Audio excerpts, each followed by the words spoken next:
Hello, hello. After work, I wanted to chat with you about the new makeup releases, but only the selected ones, especially in terms of textures. So I would start with Chanel. Finally, we have the spring collection by Chanel, and I will show it to you. There's a bluish highlighter, two palettes. I don't know if the price will be inflated because I'm seeing a special blue jeans sleeve is a jeans collection, denim collection, something like that. Since the sleeve is a bit different, not the velvety, the usual velvety one. When this happened, usually the Chanel palettes were at least 20 euros or $20 more than the usual retail price. But let's see. There's one lighter palette. Let me check the Instagram. I will use Diet Scope as reference Instagram account this time. The formula is Argelé. The lighter quad that may be called Denim Dream reminds me a lot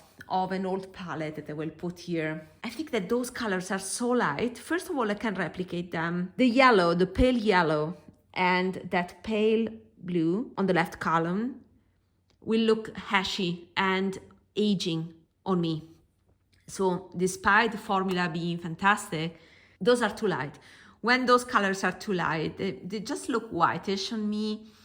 And I don't like the look. Although I can make them more translucent because of the texture, yeah, they are not for me. The pale pink, cool pink is nice, but I have it not in that formula.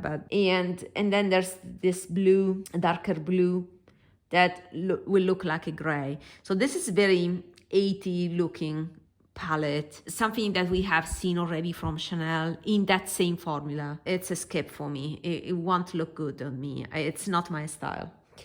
The other one, the one with the blue, is a darker version of the Rivage palette, and you can see my review there. I decluttered my Rivage palette because I was simply not using it.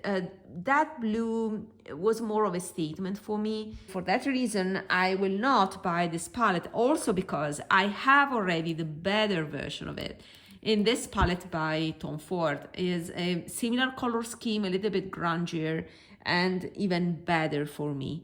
Especially these three colors. It's not a one-to-one comparison, but that blue that is in the Chanel palette is definitely too powdery blue, kind of cornflower blue, that if I want, I have it in Louis Vuitton, is this one, and I'm fine with it. If you want a review of my Louis Vuitton collection that is quite big, as you can see, comment with the LV. And I will know that you would like to listen what I think about these eyeshadows. So yeah, this denim collection didn't get my attention. So there's a revival of this denim team. A couple of years ago, or 2 or 3 years ago, there was this palette, the last Argelé palette by Guerlain before they switched the formula. And this was a summer collection. I don't remember which year. And there's a denim color that you can sheer out. Okay, it doesn't make sense with this lighting, but it's not as light. This blue is not as light, but it's more smokier. You see, it's darker in base compared to the one in Chanel. But this is much more wearable for me. It's more grown up. That light blue, yeah, either I can use it in this beautiful formula, glittery formula by Louis Vuitton, or I have other things I can use, but yeah, it does not justify for the one time I will use it. It does not justify the purchase. I had the same experience with the Rivage palette, so it's a no. The nail polish is very nice. I have one by KL Polish. You remember KL by Catherine Light? That is very similar to this one. In case I want to use nail polish, but most of the time I don't use it. If I want to use it, I will use my Rouge Noir dupe that you can see in this video here. I don't know why nobody watched that video. To me, it's great to have alternatives that are so close to the original with a much cheaper price. It's incredible, 70% less. But yeah, nobody cared. Another great release is by Chantecaille the Trio Dusk, I think it's called, eyeshadow trio Dusk from the Flamingo collection, but is also nothing special and is overpriced. I paid full price for these last year. I didn't use them so much, and I won't do the same mistake again. I mean, these are beautiful, but they are overpriced. I can justify these only on sale. So I recommended them in my sale video. So if they are on sale, it's okay, but with a discount, I mean. But full price is too much.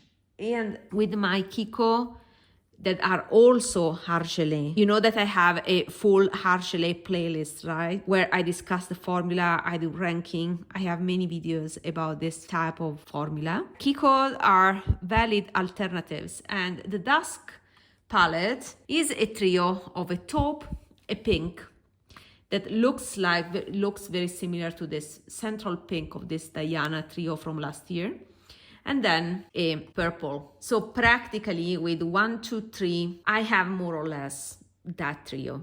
So I may purchase it in the future if it goes on sale, but I truly don't need it. This was too light anyway. It doesn't translate as pink as it looks on the pan. So also it was a little bit of a letdown. This is from a limited edition by Kiko, the Lumiverse. I have a video about that. And yeah, it's currently on sale for a very cheap price. So go check Kiko. If you want to support my channel, I will have my affiliate link in the description box. If you don't want, just type Kiko and you will see that this eyeshadow from the Lumiverse collection is on sale right now. And I just purchased another color from this collection. So with these, I don't need to spend so much money on a new Chantecaille trio. The Byredo palettes. Byredo was a revelation this year. I purchased the Bibliophilia palette. That is one of my favorite neutral palettes because of uniqueness of some light taupes. It's more towards the cream to powder rather than a Argelé. So if I want to be totally honest, I prefer this formula, but I find that formula just below this one very skin-like, so friendly for textured skin. There are 2 palettes that are coming. One is announced from brand and is the Vesuvio palette. And the other one looks the same. And I have to thank you, my friend Anastasia, from the Instagram account Denim, because she pointed out that right palette is different, it's a new one.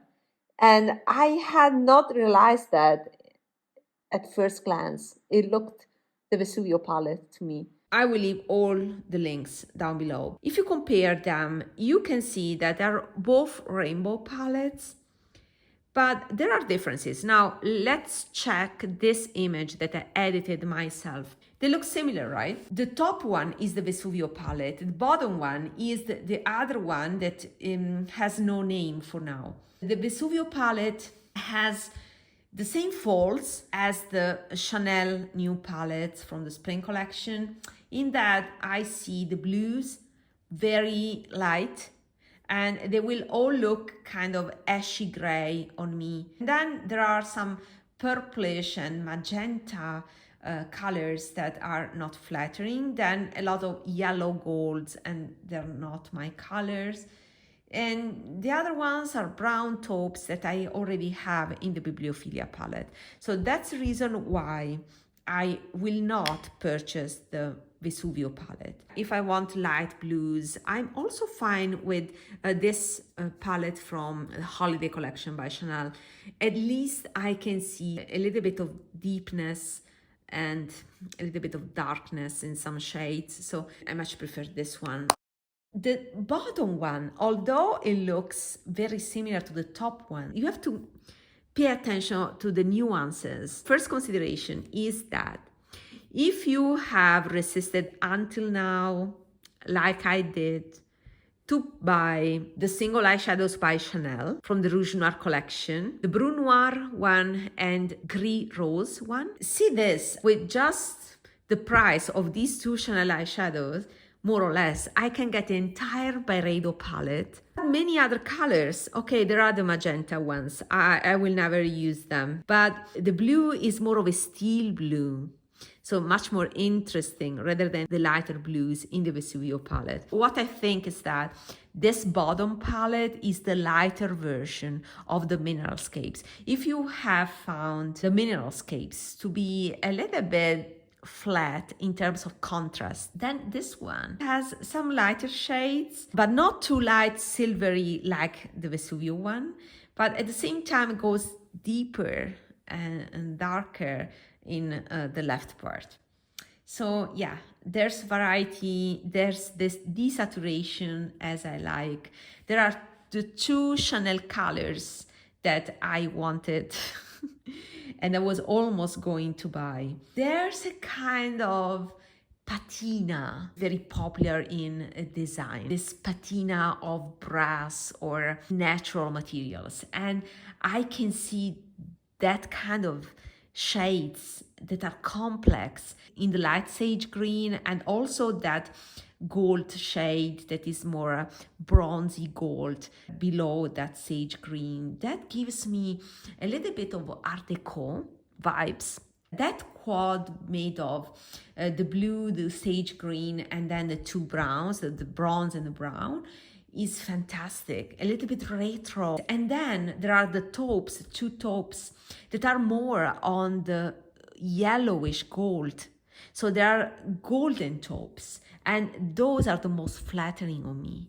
So what I loved from the Bibliophilia palette is the presence of yellow in the beige tones. I loved how nuanced are all the shades here. The only two colors I don't like are those magenta and red shades.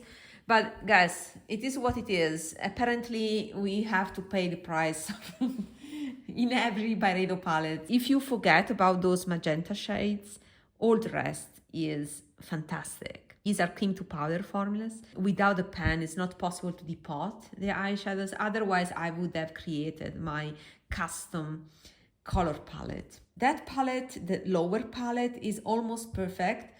And yeah, it's a must buy. So out of all of these releases, I'm totally uninterested, with the exception of the Chanel Rouge Noir theme in general, but more in terms of the color rather than the collection itself. And I saved on the Rouge Noir collection with Kiko, and now I can save even more with just one purchase, that is that Byredo palette. I don't know the name of the palette for the moment, but what I know is that I will buy it as soon as it is released. And yeah, so I'm curious to know what you think about these discussed releases. Until next time.